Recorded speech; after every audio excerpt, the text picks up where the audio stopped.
In this video, I am going to teach you how to become a VIP 1 user on the Binance app. Being a VIP gives you access to lower fees and exclusive trading benefits. Make sure your Binance account is verified before proceeding. Let's get started. First, click the profile icon at the top right corner of your Binance home screen. This will open up your account menu with different settings. Next, choose Dashboard in the drop-down menu. The dashboard shows your account summary and available features. Then, click on your VIP level displayed under your profile information.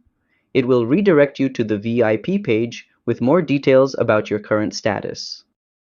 Now you can see a tracker that shows your trading volume and BNB balance. This tracker helps determine if you're eligible to reach VIP 1. If you meet the required trading volume and BNB holdings, you'll see a button to upgrade your account to VIP. Click that button and follow the prompts to confirm your VIP level upgrade. And that's how to become VIP 1 on Binance. If this helped you out, give it a thumbs up and subscribe to How to Tutor for more quick Binance tutorials. See you next time!